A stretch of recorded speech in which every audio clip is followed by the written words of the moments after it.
정치적 권리에 대한 협약을 한번 보실까요?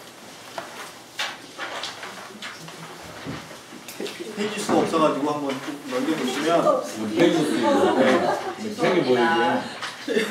책이? 시민 정치적 권리에 대한 국제협약이 있죠. 거기 4조를 한번 보시겠습니다. 4조.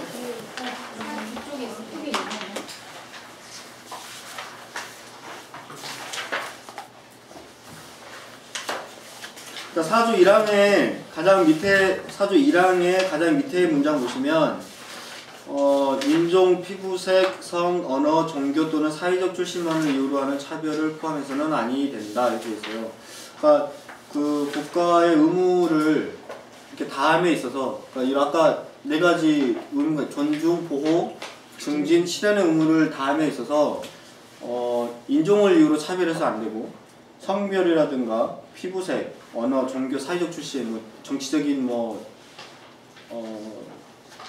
정치적인 의견 내지는 뭐 마이너리티, 뭐 성적 뭐 이런 소수자를 이유로 뭐 이런 걸 이유로 의무를 제공하는 데 있어서 차별해서 안 된다 이런 것들이 이제 협약에 다 나와 있고요. 그리고 이제 다음의 문제는 국가가 이제 과연 권리를 어느 수준까지 보장해 줘야 되느냐, 권리를 다 이행함에 있어서 이러한 내용이 있는데 소위 이제 얘기하는 자유권, 뭐 시민 정치적 권리 나중에 보시겠습니다만 이러한 내용들 같은 경우는 한번 보실까요? 뒤에 보면 평등, 사생활 보호, 사상 양심의 자유, 표현의 자유, 뭐 종교의 자유, 언론, 집회 결사, 이동, 절차적 권리, 자기 방어 투표 권리가 있지 않습니까? 몇 개를 제외하고는 거의 대부분 돈 안 드는 것이죠. 쉽게 표현하면 국가에서 돈을 별로 쓰지 않아도 보장할 수 있는 권리잖아요. 예를 들어서 뭐 이동권은 물론 장애인 같은 경우는 이제 좀 들겠지만 그 이외에는 뭐 이동을 사실 이동 못하게 하는 나라가 있거든요. 허가 없이 그냥 법적인 것만 허용하면 되는 이런 내용이 있어서 큰 돈을 들이지 않고 할 수 있는 내용. 쉽게 표현하면 표현의 자유, 돈 안 들이지 않습니까? 허용하는 데 있어서. 그러니까 이런 것들은 곧바로 모든 것을 다 허용을 해야 된다. 다만 협약이다 보니까 국가들의 어떤 프리미엄이 있어서 이제 자네들 자기 거는 챙겨야겠다 이런 생각에 국가의 공공질서라든가 내지는 뭐 심각한 민주주의의 뭐 훼손, 예를 들어 전복 뭐 이런 상황에서는 뭐 제약을 가할 수 있다 뭐 이런 내용은 있지요 협약상에. 그리고 또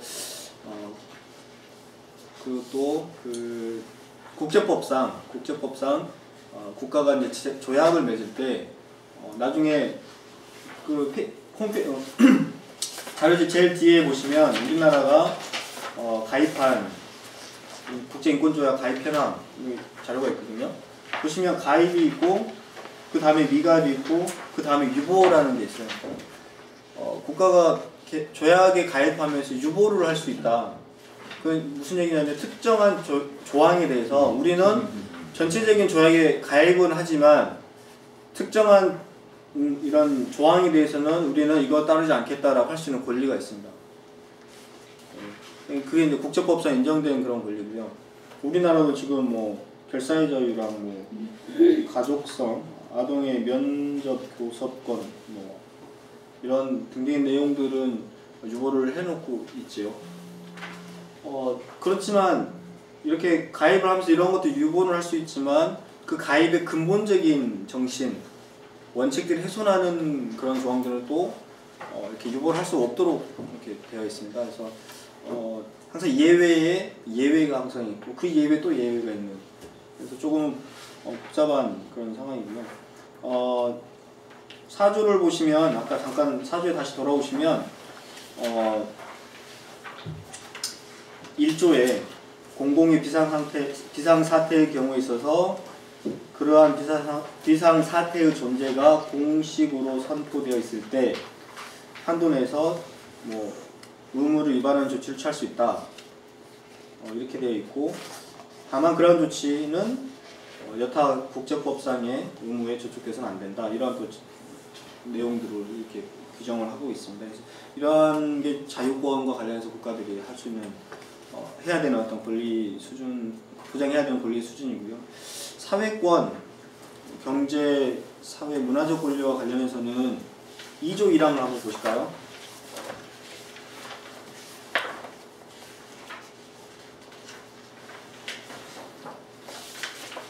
여기서 조금 다릅니다.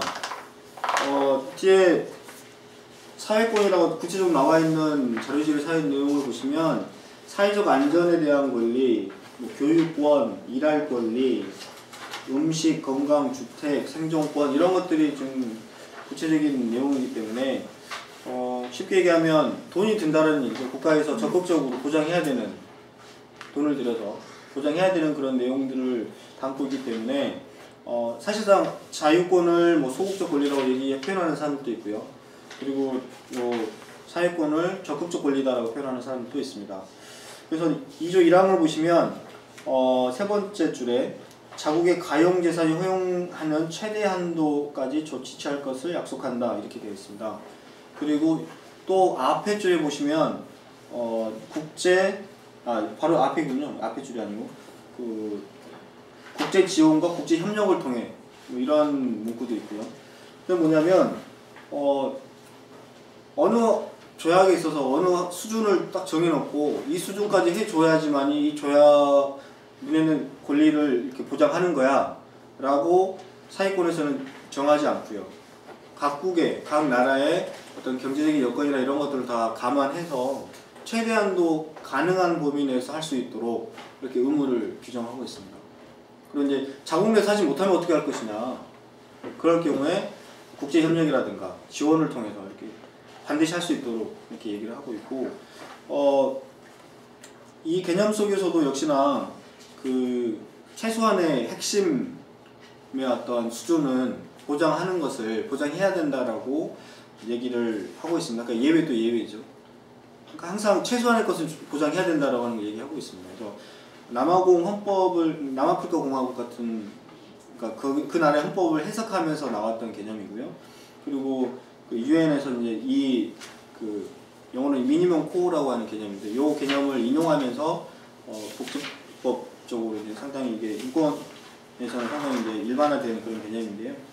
그러니까 최소한 사람이 생활해 갈 수 있도록 생존할 수 있는 최소한의 것은 제공해야 된다 국가가 라고 하는 개념입니다. 쉽게 표현하면. 그래서 그러면 아프리카 같은 나라는 이렇게 국가가 없는 나라들도 많습니다. 그러니까 전쟁을 겪으면서 나라가 없어져 버리고 이제 건립의 건국의 그런 과정이 있는 나라들도 상당히 많이 있고요. 그리고 최근에 남수단처럼 국가가 새로 생긴 그런 나라들도 있고, 그런 가운데 국가 제 기능을 하지 못하는 때가 있죠. 그럴 경우에는 국가에게 이러한 권리를, 이러한 의무를 지울 수 없느냐? 또 그렇지도 않습니다. 그러니까 이게 없지만 명목상이 있죠. 없지만 문목상 있는 그런 국가에게 최소한의 어떤 이런 최선을 다해서 이뤄낼 그런 노력할 그런 의무를 지우는 것이 바로 국가의 의무, 인권상에 있어서 국가의 의무의 구체적인 내용이라고 할 수 있겠습니다. 자, 그러면 다음은 구체적으로 인권이 국제사회에서 어떻게 보장이 되고 있는지 그 체계, 그리고 실질적으로 그걸 규정하고 있는 그 내용들을, 알맹이들을 이렇게 제공하고 있는 그런 조약이나 이런 것들은 뭐가 있을까, 이런 것들을 간단하게 설명을 드리도록 하겠습니다. 여기 보시면 상당히 좀 방대하거든요. 그렇지만 이게 일단은 존재하고 있는 그 단체 내지는 기구나 단체를 먼저 말씀을 드리고 법적인 내용으로 조약이나 이런 것들 말씀드리면 좀 더 쉽게 이해하실 수 있을 것 같고요. 여러분들 혹시 아시는 인권 관련해서 뭔가 하고 있는 단체는 내가 안다, 그럼 말씀을 한 번씩 해주세요. 그럼 제가 그걸 적어보면서 한번 진행할게요. 뭐가 있을까요? 쉬운 게 가장 유엔이면 가장 쉬운 게 유엔이죠. 유네스코. 예. 엠네스티는 조금. 엠네스티가 있고요. 예. Save the Children. 예. 세브 Save the Children. 물인권.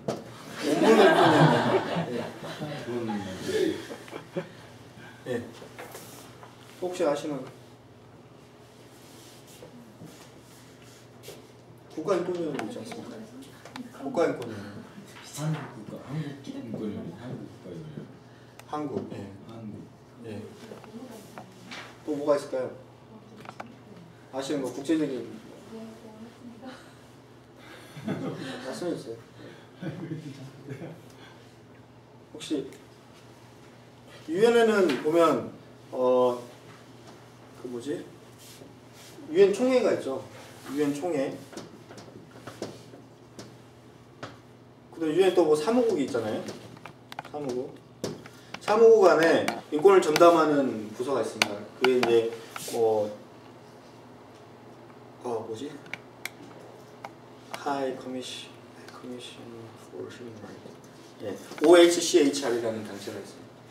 그래서 뭐 사무실 하이 커미셔너라는 용어를 많이 쓰더라고요. 그 사무국은 인권을 위한.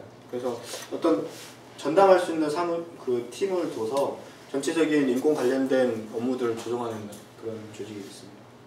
그리고 총회에서는 인권 관련된 결의안들을 많이 통과를 시키는 그런 역할을 하고요. 이게 유엔 안보리 안전보장이사회라고 하는 국제법적으로는 이게 법을 만드는 역할들도 그들의 결정을 통해서 그런 식으로 구속력 있는 그런 결정을 하기 때문에 또 전적으로 또 우리 국내법적으로 그런 구속력은 아니지만 그래서 어느 정도 관련된 역할을 하고요. 최근에 그 에코삭이라고 경제사회 사회에 그 인권 관련된 조직이 있다가 최근에 인권 이사회로 이렇게 격상을 시키고 그러면서 인권을 전담하는 이사회가 생겼습니다. 그래서 그게 최근의 일이고 이렇게 진행되고 있고요. 그래서 이게 유엔 체계 내에서는 가장 이제 권위 있는 그런 그 형태로 진행이 되고 있습니다. 유엔 밑에 그래서 유엔 인권이사회가 있고 각국의 회원국들이 있으면서 뭐 의장국이 있고 그다음에 뭐 이렇게 상임이사국이 있죠. 상임이사국이 들어와서 물론 안보리처럼 그런 것은 없지만 안보리 같은 경우는 뭐 정말 한 나라를 정말 무력 침공할 수 있는 그런 권리도 있잖아요. 그게 아니라 그런 건 없지만 어느 정도 뭐 인권 관련된 일들을 할 수 있는 그런 권한들을 주는 그런 내용이 있고요. 유네스코 말씀하신 유네스코뿐만이 아니라 뭐 UNHCR이라든가 뭐 ILO 또 뭐가 있을까요? 등등의 이런 UN 관련 뭐 유니세프도 있죠. 이런 내가 근데 여기는 이제 간접적인 인권, 그러니까 인권이라고 해서 이게 난민 인권도 당연히 들어가 있는데 백업을 할 수 있는 어떤 이러한 형태로 되어 있죠. 그러니까 인권만 본업을 하는 게 아니라 다른 것도 하면서 이렇게 하는 이런 데고요. 보시면 ICC라는 게 있잖아요. 국제형사재판소라고. 그러니까 이것도 인권을 위한 그게 본업은 아니고 이제 형사 재판을 하는 국제 형사 사건에 대해서 재판하는 그런 재판소인데 인권 관련된 사건들을 많이 다룹니다. 그래서 이제 인권과 관련했다 이렇게 얘기를 하고 있고요. ICC 말고도 뭐 우리 뭐 루안다 사건, 루안다 내전 이후에 루안다 전범 재판소, 그다음에 또 어디 있었죠? 지금 캄보디아 하고 있는 것도 있고요.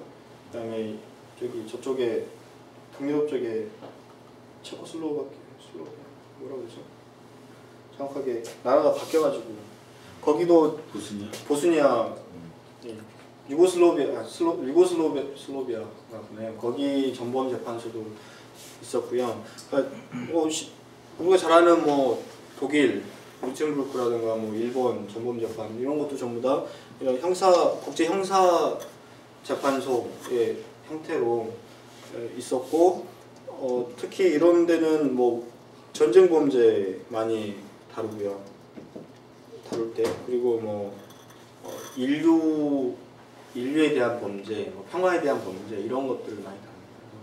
이런 한 3가지 정도를 다루고 그래서 간접적으로 인권 관련된 업무를 하고 있는 그런 기구고요. 그리고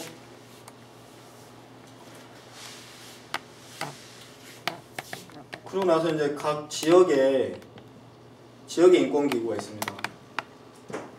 예를 들면 유럽에는 유럽 그 권리 선언이 있고요. 유럽 권리 협약이 있고요. 인권 권리 협약. 그러니까 유럽의 뭐 EU나 그 카운슬 오브 유럽이라고 뭐 좀 개념이 다르더라고요. 근데 처음에 그 유럽 그 국가들이 모여서 세계 인권 선언을 하던 것처럼 그렇게 했습니다. 그래서 그걸 통해서 만들어진 기구들이 뭐 유럽의 인권 법원 뭐 이런 데도 있고요. 그리고 이제 유럽 같은 경우 또 이제 우리 ICJ 국제 재판소 있잖아요. 그것처럼 뭐 유럽 재판소 이렇게 만들어서 하는 데가 있고요. 그래서 그 다음에 이제 미국 대륙 아메리카라고 하는 그쪽도 똑같은 형태를 띠고 있습니다. 그래서 대신에 유럽이 이제 1심제라면 예를 들어서 이제 그 법원만 있는 거라면 아프리카하고 아메리카는 2심제 형태라고 해서 커미션 그러니까 위원회 형태를 먼저 두고 거기서 이제 벌어진 사건들을 법원으로 가져가는 2심제로 운영을 하고 있습니다. 이 두 지역도 역시나 뭐 지역 인권 선언이 있었고 지역 인권 협약이 있었고요. 그 협약이나 이런 데서 이런 지역 인권 기구를 만들어낼 어떤 권능을 주어서 이렇게 운영을 해오고 있습니다. 그리고 아시아에서는 이런 게 없어요. 아시아에서는. 다만 최근에 흐름은 아세안 국가 있잖아요. 저기 동남아시아 아세안 국가.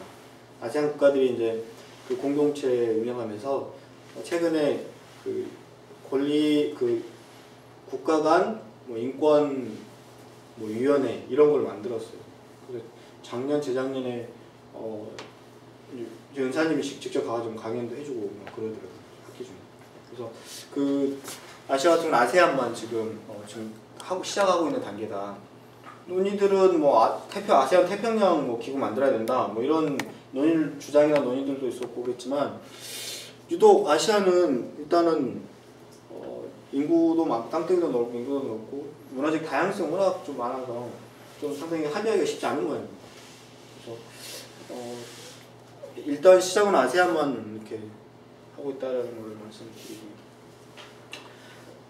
그리고 국가별로는 각 나라에서 이제 말 그대로 우리나라에 있는 것처럼 국가인권위원회라든가 이런 국가기구를 통해서 이제 인권을 보장을 하려고 하는 노력들이 이루어지고 있고 그 다음에 국가기구 말고 이제 NGO 같은 경우에 이제 국제 NGO라든가 뭐 각국에 있는 그런 NGO들 보면 뭐 가장 유명한 앰네스티 인터내셔널 있고 그다음에 휴먼 라이트 와치라고 하는 미국에서 만드는 국제적인 단체가 있고요. 세이브 더 칠드런은 인권을 전문적으로 하는 단체는 아니고 그 긴급구호라든가 개발 지원을 하면서 그 안에 이제 아동의 그 권리 옹호를 같이 하는 그런 단체입니다. 그리고 온불교 인권위원회 역시 이제 각국에 있는 NGO들, 인권 NGO들 이런 NGO들이 있고요. 그래서 인권을 위해서 이렇게 일하는 단체들 정말 많습니다. 이러한 단체들이 생긴 근거가 아까 잠깐 말씀드린 조약들이 있고 그 조약들이 자료집에 보시면 인권 레짐 해가지고 이제 앞에 3가지가 있죠. 세계 인권선언. 세계 인권선언은 48년도에 통과된 선언이고 사실 이건 조약은 아닙니다. 그렇지만 의미가 있는 게 UN 역사상 한 표의 반대가 없었습니다. 한 표의 반대. 가장 많은 회원국들이 찬성해가지고 통과를 했고 이때 사실은 처음에 시도할 때 조약으로 만들려고 되게 많은 노력을 했었는데 아까도 잠깐 말씀드렸듯이 이제 인권에 대한 개념에 대해서도 상당히 처음부터 서로 동의할 수 없는, 합의할 수 없는 부분들이 간극이 워낙 커서 특히 이제 자본주의 진영과 사회주의 진영 간에 그래서 그렇다면 좀 이제 머리를 쓴 거죠. 최대한 많은 사람들이 많은 국가가 합의할 수 있는 어떤 그런 것이 무엇일까? 그래서 이제 그러면 구속력이 없는 선언으로 하자. 라고 이제 접근을 하게 되는 겁니다. 근데 이제 이것이 지금 63년이 지난 지금 가장 우리 인권위가 가장 근원이 되는 선언인데 이렇게 될 줄은 몰랐던 거예요, 사실은. 그때 당시 생각할 때. 정말 이게 정말 이런 정말 중요한 문서로 정말 모든 인권 뭐 논문을 쓴다든가 뭐 인권 활동을 할 때 정말 항상 언급하는 게 세계 인권 선언이지 않습니까? 이렇게 될 줄은 참 몰랐다라는 그때 참여했던 사람들조차도 그렇게 얘기하는 그런 선언이고요. 그 다음에 이제 체결된 게 사회, 경제, 문화적 권리입니다. 주로 사회권, 그래서 뭐 구체적인 내용들을 아까 잠깐 보셨던 그런 내용들을 담고 있고요. 시민 정치적 권리에 대한 협약, 이 협약들이 또 나중에 이렇게 체결이 됩니다. 그 외에도 사실은 유엔에는 이제는 뭐 그 인권이사회 이제 산하에 들어가긴 할 텐데 이 체계하고는 조금 별도로 이렇게 움직이긴 하지만 이렇게 조약 체계라는 게 있습니다. 조약의 근간에서 움직여지는 그런 시스템이 있습니다. 그래서 그 밑에 나와 있는 인종, 여성, 고문, 아동, 이주노동자, 장애인 권리, 그다음에 행불자 보호 이렇게 해서 이런 구체적인 그 이슈별로 협약들이 또 맺어졌습니다. 그래서 특히 뭐 인종 같은 경우는 뭐 아주 오래된 역사잖아요. 남아공의 그 인종 분리 정책이라든가 뭐 미국도 상당히 70년대까지도 공식적으로 뭐 학교 같은 데는 사실은 백인들이 가는 학교가 따로 있었고 흑인들이 가는 학교가 따로 있었습니다. 사실 그럴 정도로 인종차별 이런 것들이 좀 많이 있었는데 이런 것들도 다 요 내용이 다 포함이 되어 있지요. 내용들이. 고문 금지 협약 같은 경우는 오래됐는데 고문 금지 같은 경우는 거의 협약 당사자가 아니더라도 협약에 가입하지 않았더라도 고문하지 말아야 되는 의무가 생기게 된 국제법적으로 생기게 된 그런 그러니까 보편적 관할권이라고 표현하는데요. 이러한 것들이 생긴 그런 영역입니다. 그래서 고문은 어느 나라도 해서는 안 됩니다. 사형제 같은 경우는 유럽 같은 경우는 여기는 사형제 관련된 건 없는데 사형제를 폐지해야지만 EU에 가입할 수 있습니다. 그러한 것도 하나 이제 선별 조건으로 내세우면서 여기는 내용이 없는데 그렇게 되어 있고요. 그 다음에 제너사이드 협약이 있습니다. 제너사이드 집단 학살을 하지 말아야 된다라는 그런 정신으로 이렇게 있는 게 있고요. 주도계는 이렇습니다. 여기는 이렇고 간단하게 그 기구들을 보시면 커미티들 되게 많지 않습니까? 유엔 헌장에 기초한 기구 인권이 여기서부터 설명드릴게요. 헌장에 기초한 기구 보시면 유엔 인권이사회가 있고 그 밑에 뭐 UPR이라고 되어 있는데 그거는 이 인권이사회가 가입 회원국들 있잖아요. 회원국들을 4년 네 그룹으로 나눠가지고 매년 한 그룹씩 이렇게 그 나라의 인권 상황을 검토합니다. 그래서 각 나라의 국가에게 너희들 인권 상황에 대해서 보고서를 올려봐 라고 얘기하면 인권 보고서 올리잖아요. 이걸 검토하는 그런 검토해서 니네는 인권 여러 가지 내용들 중에 이러한 인권들이 빈약하고 취약하니까 이걸 좀 개선해봐 이런 식으로 공고하는 구조를 띠고 있습니다. 실제 시간은 많지 않아요. 그러니까 한 나라 이렇게 검토할 때 한 2시간 정도. 그 2시간 할 때 각국의 대표 각 한 나라의 여러 가지 여러 영역도 있어요. NGO 내지는 국가 뭐 등등의 대표자들이 와서 발언할 수 있는 기회를 예전에 줬는데 지금은 안 준다고 그래요.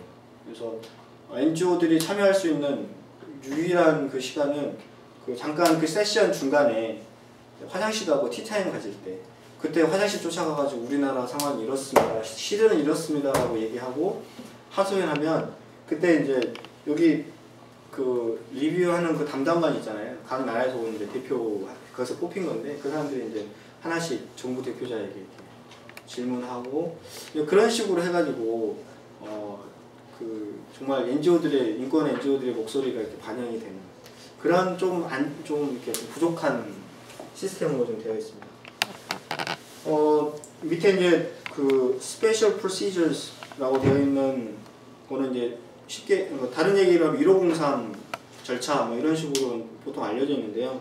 이거는 밑에 그 시민 정치적 권리와 관련해서 만들어진 위원회가 있는데 그 위원회 업무를 이렇게 담당하기 위해서 이 총회에서 유엔 총회에서 이제 통과시킨 그런 절차입니다. 뭐냐면 각 개인들이 이제 보통 요 밑에 조약에 기초한 기구에서의 그 개인이 어떻게 이용할 수 있는지에 대한 내용을 말씀드리자면 공통적인 건데요. 내가 예를 들면 인종차별 당했다. 나 여성인데 차별당했다. 나 장애인인데 내 인권 유린당했어. 나 고문당했어. 나 이주노동자인데 내 권리 어디 갔어. 뭐 내 가족이 행방불명 됐어요. 뭐 강제로 뭐 인신매매 됐어. 이런 거 있잖아요. 이런 걸 당했을 때 개인이 사실은 요 조약 관련해서 단 하나의 사건으로 제소할 수는 없어요. 이게 좀 안 좋은 맹점 중에 하나인데 그럴 수는 없고 국가 내지는 어떤 특정 단체에 의해서 일관되게 어느 정도의 광범위한 형태로서의 어떤 관행이 존재해야 됩니다. 예를 들어서 한 몇 년 동안 예를 들어 아르헨티나 같은 나라에서는 이제 되게 행복자들이 되게 많거든요. 정부에 의해서 이렇게 납치돼가지고 죽어가는 사람도 많은데 이게 정말 한 예를 들어서 한 5년에서 10년 동안 계속되어 왔던 일이다. 그럴 때에만 요 조약 기구에 이렇게 제소할 수 있는 그러한 권리가 있습니다. 저는 좀 하나의 사건으로는 할 수 없다라고 하는 점이 있고요. 또 하나는 국내적인 모든 권리 구제 절차, 그러니까 예를 들어서 내 가족이 납치당했다 그러면 국내 법원에 경찰이나 법원이나 가가지고 찾아주세요. 내년에는 국가가 정말 납치했으니까 뭐 진상규명하고 뭐 보상해라 라고 하는 절차를 모든 절차를 다 거치고 나서 거쳤는데도 해결 못 받다. 그럴 경우에만 제소할 수 있어요.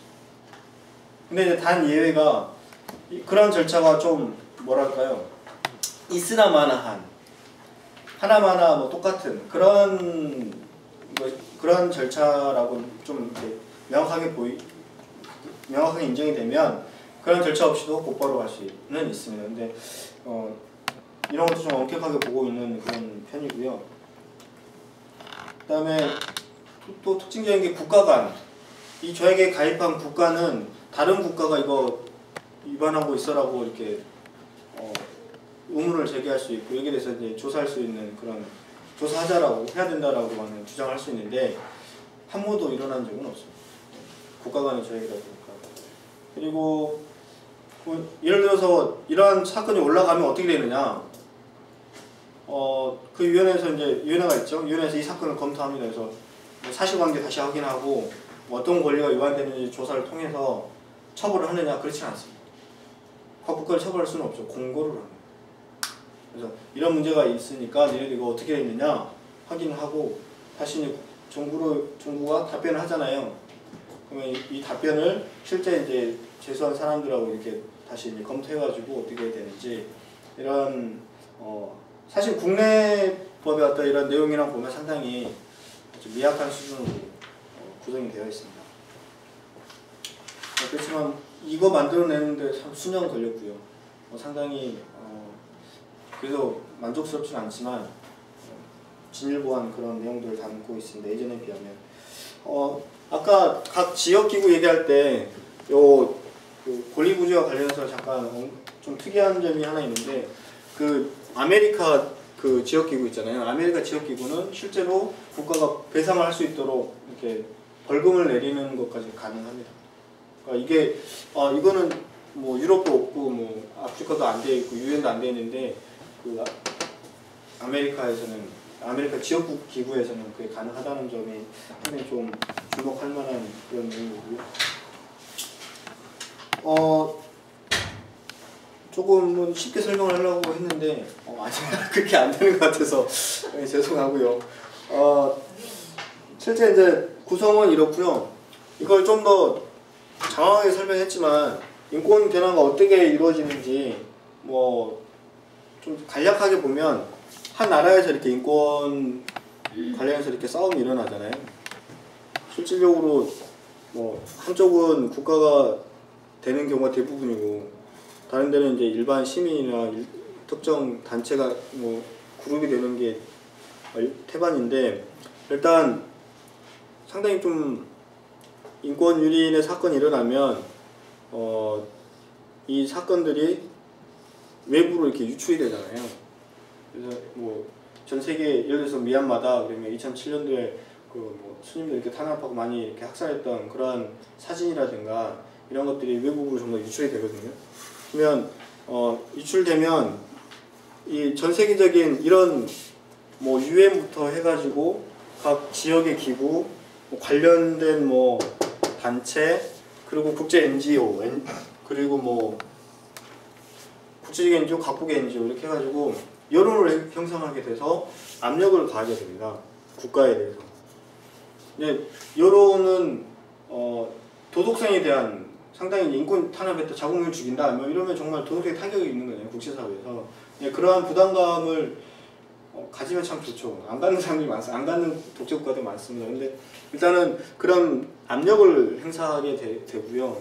그리고 이 압력 행사에서 얘네들이 안 되겠다, 굴복해야겠다 싶으면 조금씩 개선이 되는 그런 형태도 있을 수 있습니다.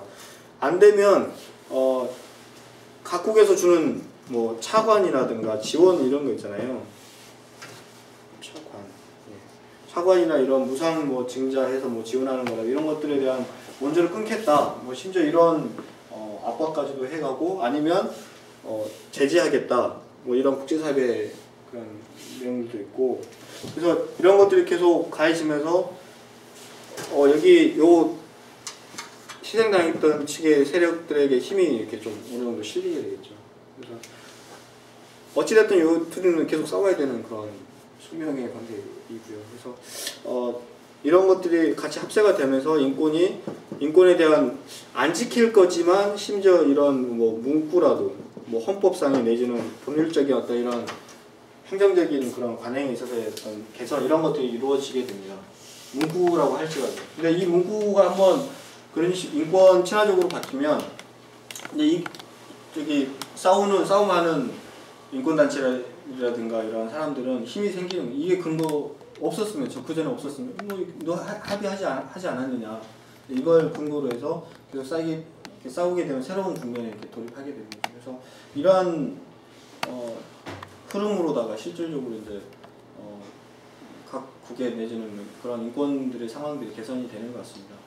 그래서 실은 이제 이런 것을 뭐 이렇게 통계적으로 연구해가지고 이 나라는 어떤 단계에 있다, 이 나라는 어떤 단계에 있다, 이렇게 실제 뭐 연구 논문도 발표한 그런 사례도 있었던 것 같고요. 예, 거의 다 이제 끝을 향해 가고 있습니다.